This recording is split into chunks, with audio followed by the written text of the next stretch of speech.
बिस्मिल्लाहिर्रहमानिर्रहीम। Welcome back. Lecture number 12 part 2 develop schedule में आज हम स्केजल कंप्रेशन टेक्निक को डिस्कस करेंगे। चैप्टर 6 है स्केजल मैनेजमेंट। कंप्रेशन टेक्निक्स को इस चैप्टर में इस लेक्चर में हम डिस्कस करने जा रहे हैं।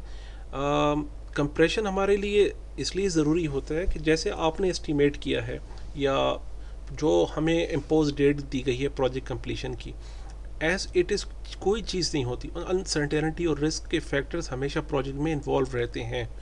तो सिचुएशन को हैंडल करने के लिए हमें कंप्रेशन टेक्निक्स प्लानिंग सेक्शन में ही डिसाइड करनी होती है। उसको देखना होता है कि अगर इन केस हमारी कोई एक्टिविटी डिले हो जाती है हमारी टीम मेंबर की वजह से, इंसान के साथ बहुत सारे प्रॉब्लम्स होते हैं, मशीन्स के साथ बहुत सारी प्रॉब्लम्स होती हैं, मटेरियल के साथ बहुत सारी प्रॉब्लम्स होती हैं।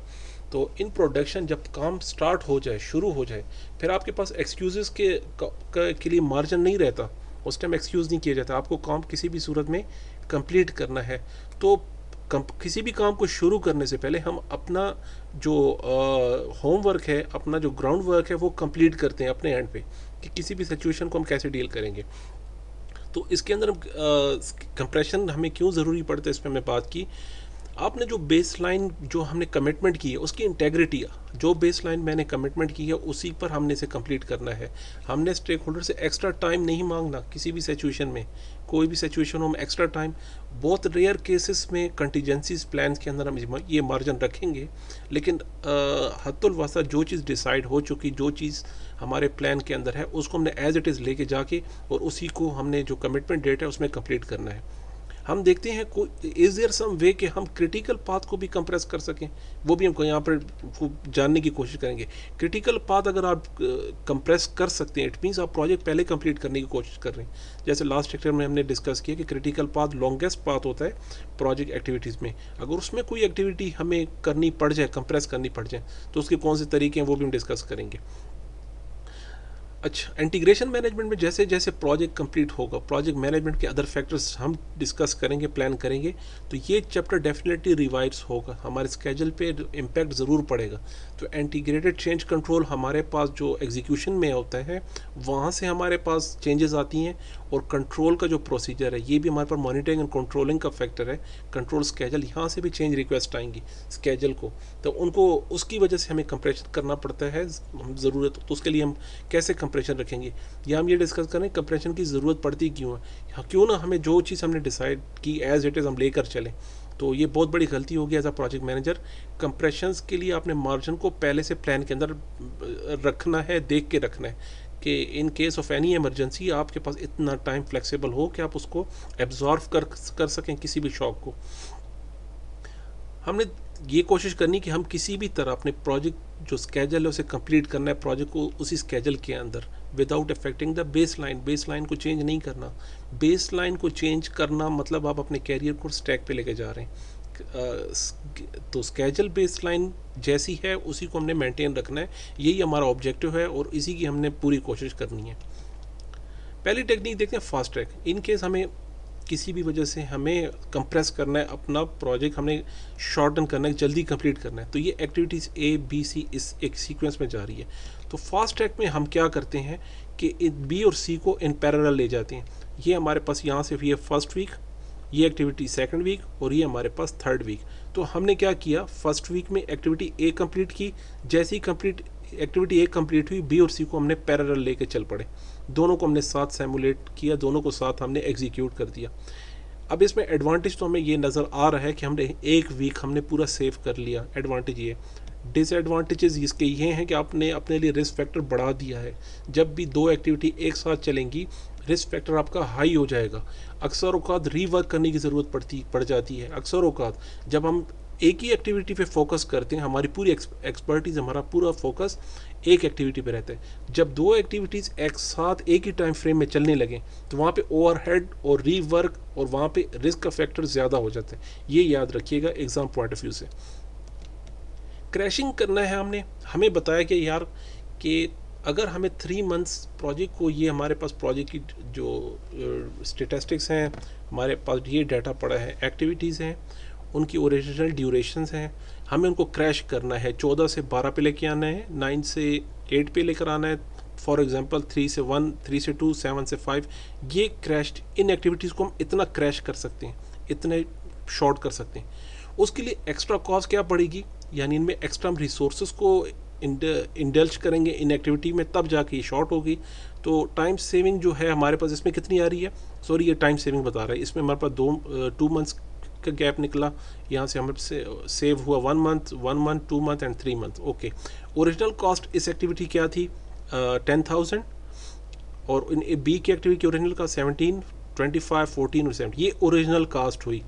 जब हमने टाइम सेव करने के लिए जो क्रैशिंग की, हमें एक्स्ट्रा रिसोर्सेस लाने पड़े उस एक्टिविटी के अंदर, तो हमारे पास क्रैश कॉस्ट क्या हो गई, एक्स्ट्रा कॉस्ट हमारे पास चली गई, एक्स्ट्रा कॉस्ट आई 4,000, और इससे 14 बन गए, और 10,000 से 27 हो गए, और 1,025 में ऐड किया तो 26 हो गया, 14,000 में 6,000 ऐड किया 20 हो गया, और 27 में एक्स्ट्रा 9 ऐड किया तो 36 हो गया। ये हमारे पास क्रैश कॉस्ट हो गई।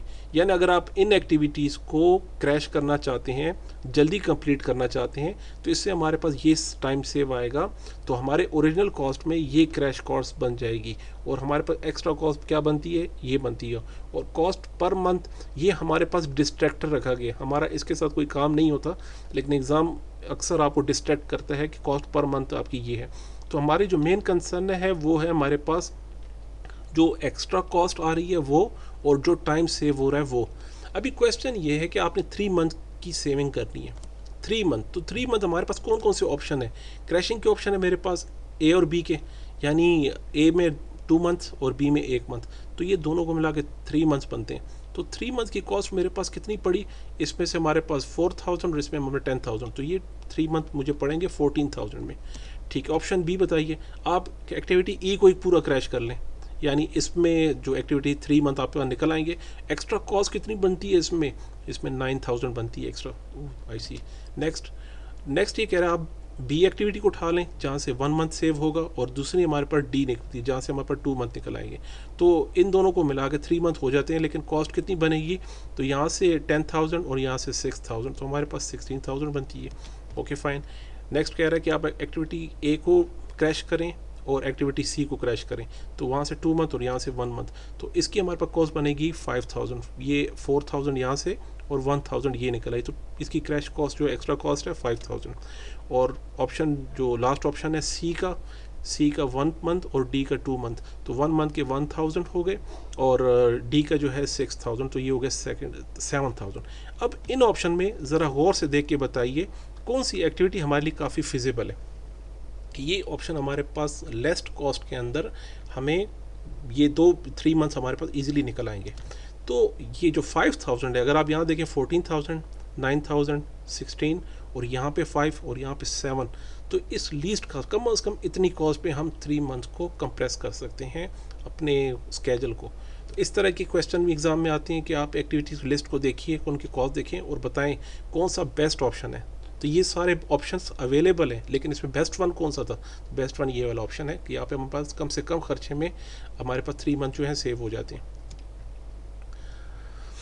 इसके अलावा हम क्या करते हैं, डेटा एनालिसिस सिमुलेशन करते हैं, मॉन्टी कार्लो एनालिसिस को हम यहाँ नीचे डिस्कस करेंगे। देखिए एजम्पशंस चेंज होती रहती हैं, रिस्क चेंज होते रहते हैं, जो एज्यूम किया गया है, जो रिस्क हमने कैलकुलेट किया है वो चेंज होता रहता है। तो उसके लिए हमें कंपैरिजन जो है सिमुलेशन करनी पड़ती है। यार अगर ऐसे ना हुआ, इफ़ एल्स, अगर ऐसे ना हुआ ऐसे हुआ, तो यही तो एजम्पशन है, यही तो रिस्क मैनेजमेंट है। अगर वो रिस्क ना आकर हुआ, कोई और रिस्क हुआ, तो यहाँ पे हम अपनी डेट को फाइनलाइज करने से पहले सिमुलेशन भी करते हैं। हम व्हाट इफ़ सिचुएशन को जो सिनेरियोज हैं उनको एनालिसिस करते हैं अपनी टीम के साथ बैठ के। सब्जेक्ट मैटर एक्सपर्ट्स जो होते हैं, जो अपनी अपनी फील्ड के हैं, उनका इनपुट लेके हम सिमुलेशन करते हैं। अगर ये ऐसा ना हुआ ऐसा हुआ, तो एक दफ़ा हो चुका है पहले हिस्टोरिकल रिकॉर्ड्स में, अगर ऐसा हुआ तो इस सिमुलेट करके हम उसका कॉन्फिडेंस लेवल देखते हैं अपने एस्टीमेट का, कितने करीब है हम अपने एस्टीमेट से, कितना हमें कॉन्फिडेंस है। हमें देखें 3 पॉइंट एस्टीमेट को हम प्रेफर कर रहे हैं मोस्टली पूरे प्रोजेक्ट में, तो उसमें 3 फैक्टर्स होते हैं, पेसिमिस्टिक के, ऑप्टिमिस्टिक के और मोस्ट लाइकली के। तो हम इन वैल्यूज़ को भी वेरी करते रहते हैं। यार जो हम मोस्ट लाइकली को वेट कर रहे हैं, इसको ज़्यादा वेट दिया, अगर ऐसा ना हो और ऑप्टिमिस्टिक वैल्यू जो है ये अगर आ जाए, या हमारे पास पेसिमिस्टिक सिचुएशन हो, इसकी वैल्यूज़ को, इन तीनों वैल्यू को हम वेरी करते हैं मुख्तलिफ एंगल से। इन तीनों वैल्यूज़ में प्लस माइनस करके हम देखते हैं कि कितने करीब तरीन रिजल्ट्स क्या आ रहे हैं। तो ये यूजुअली सॉफ्टवेयर पे किया जाता है, जहाँ पे हम प्रोबेबिलिटी फाइंड करने की कोशिश करते हैं कितने हद तक हम इस काम को कंप्लीट कर सकते हैं। नेटवर्क डायग्राम को देखें क्या इम्पैक्ट पड़ता है जब हम एस्टीमेट को और उसके कंप्रेशन और उसमें जो एक्टिविटीज़ में प्लस माइनस करते हैं, तो नेटवर्क डायग्राम पे क्या फ़र्क पड़ता है, क्रिटिकल पाथ पे क्या फ़र्क पड़ता है, कितने क्रिटिकल पाथ बनते हैं मज़ीद, या नियर टू क्रिटिकल पाथ बन रहे हैं, क्या उसकी क्या सिचुएशन होगी। तो सिमुलेशन हम क्यों करते हैं, हम प्रोबेबिलिटी करते हैं एक स्पेसिफिक डेट पे कितने परसेंट चांसेस हैं। प्रोबेबिलिटी मतलब number the chances of occurrence, किसी भी एक्टिविटी के चांसेस ऑफ अकरेंस कितने, किसी स्पेसिफिक डेट पर या किसी स्पेसिफिक कॉस्ट पर, और क्रिटिकल पाथ कितने कितने हद तक हम कॉन्फिडेंट हैं कि कंप्लीट होगा। ये जैसे हमने प्लान किया कितने परसेंट हम कॉन्फिडेंट हैं।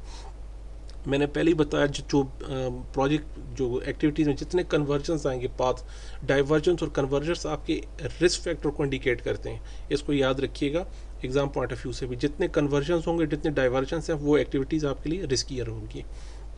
नेक्स्ट कन्वर्जन, जैसे मैंने इसमें बताया लास्ट में, कन्वर्जन इस तरह या एक्टिविटी डिपेंडेंसीज हों, जब तक ये 3 एक्टिविटीज़ कंप्लीट नहीं होती आप ये एक्टिविटी स्टार्ट नहीं कर सकते। ये तीनों में कहीं पे डिले आता है तो इस एक्टिविटी में डेफिनेटली डिले आएगा। रिसोर्स लेवलिंग एक इंटरेस्टिंग चीज़ है। अब यहाँ पे हम इसको डिस्कस करते हैं कि नेटवर्क डायग्राम ड्रॉ करने के बाद, क्रिटिकल पाथ को देखने के बाद सब कंप्लीट हो चुका, हम बस रेडी टू गो, यार all is okay, looks fine with. अब रिसोर्स लेवलिंग कीजिए। ये है resource optimisation topic, compression technique नहीं है, ये याद रखें। इसमें आपका जो स्केजल है वो एक्सटेंड होगा, कंप्रेस नहीं होगा।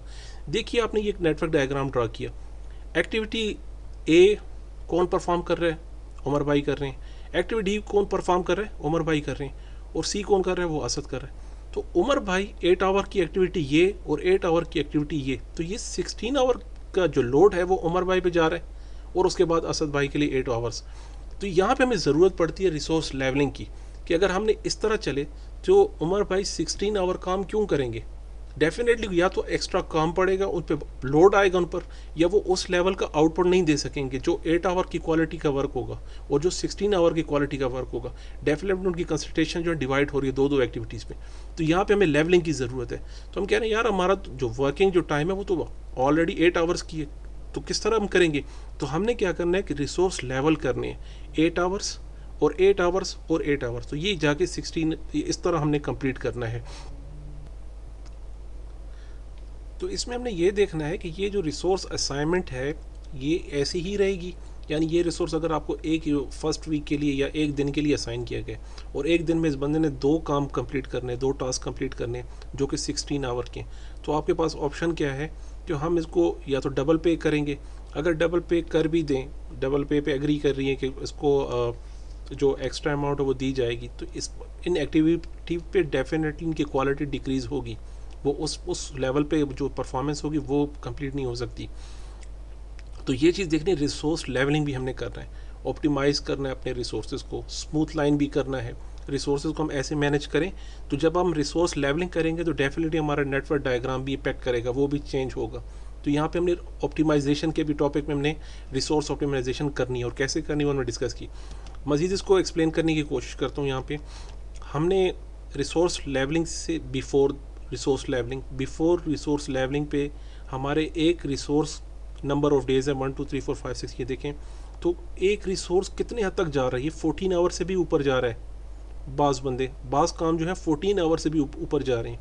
जब हमने रिसोर्स को देखा एक्टिविटी पर, जब हमने प्लॉट डाउन किया उसको, तो हमें पता लग रहा है कि बाज़ एक्टिविटी जो है वो नॉर्मल एक्टिविटी आवर से काफ़ी ज़्यादा आवर ले रही हैं कंप्लीशन की। फिर आफ्टर द रिसोर्स लेवलिंग हम ये करते हैं कि यार इन सबको 8 आवर पे लेकर आइए, ऐसे तरतीब से 8 आवर से ज़्यादा ऊपर कोई भी ना जाए, भले नंबर ऑफ़ डेज़ बढ़ जाएं। जहाँ पे 10 डेज़ थे अब यहाँ पे 13 डेज़ आ गए कैलकुलेशन के बाद, कि यार 8 आवर के जो वर्किंग आवर है हम उससे ऊपर नहीं लेके जा सकते इसको।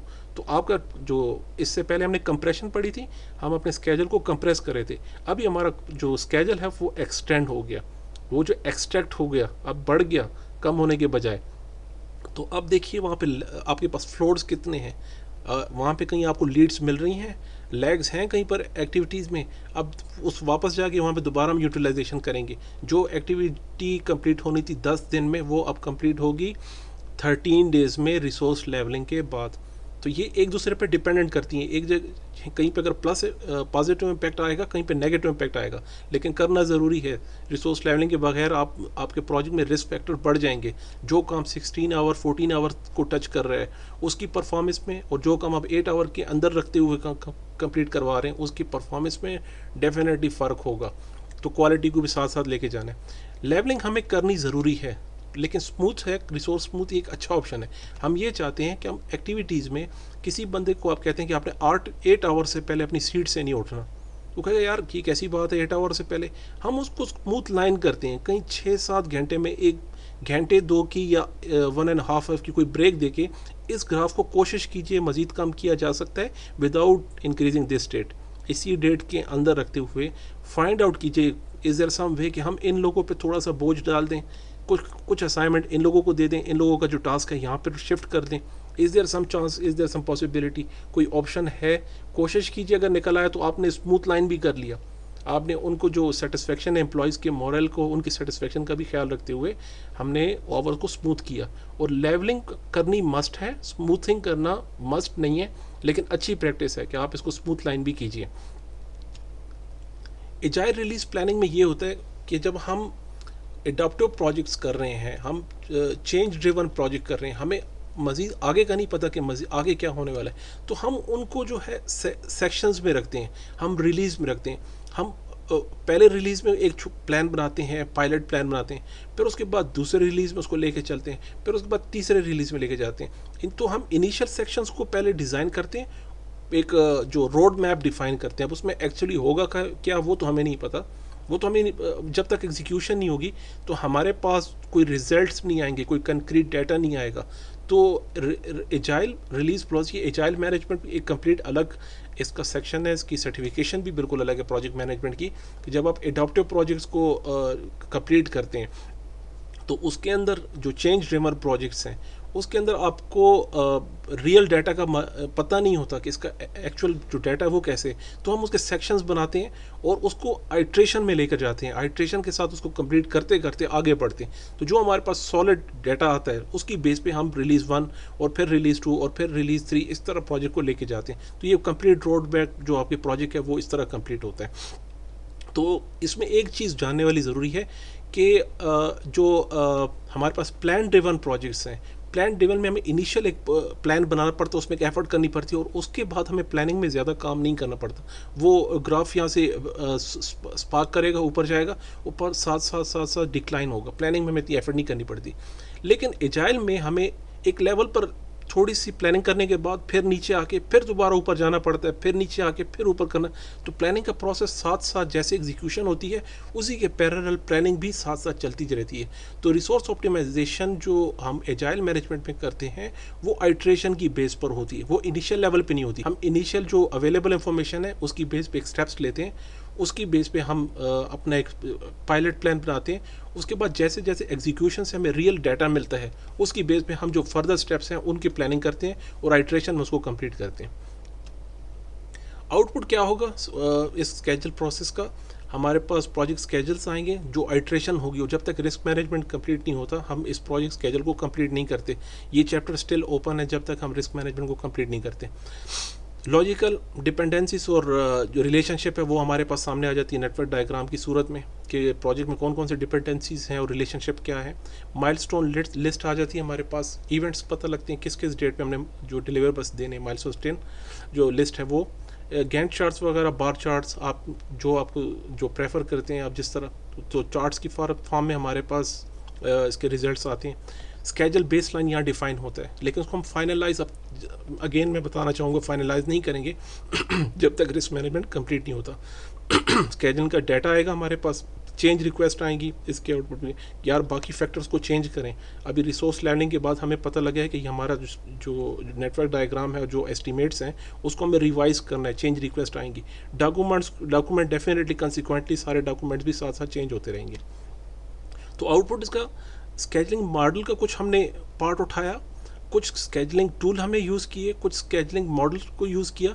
तो इस एरिया में हम जाके साथ प्रोजेक्ट मैनेजमेंट की अदर जो जितने भी सेक्शंस हैं उनकी इंफॉर्मेशन उठा के हम यहाँ से फ़िल्टर डाउन करके हमारे पास प्रोजेक्ट स्केजल आ जाएगा, जो मे बी एक्टिविटी लिस्ट की सूरत में होगी, एक्टिविटी बार चार्ट्स की सूरत में होगी, नेटवर्क डायग्राम की सूरत में होगी, या जैसे आपके लिए फिजिबल, जो आप प्रोजेक्ट के लिए जो आपको मुनासिब लगे आप यूज़ कर सकते हैं। तो आउटपुट होगा इस स्केजल, डेवलप स्केजल का in form of activity list, bar charts, और इसका अलॉन्ग विद चेंजेस और अदर फैक्टर्स के साथ भी हम यूज़ कर सकते हैं। थैंक यू सो मच, मिलते हैं इंशाल्लाह नेक्स्ट लेक्चर में।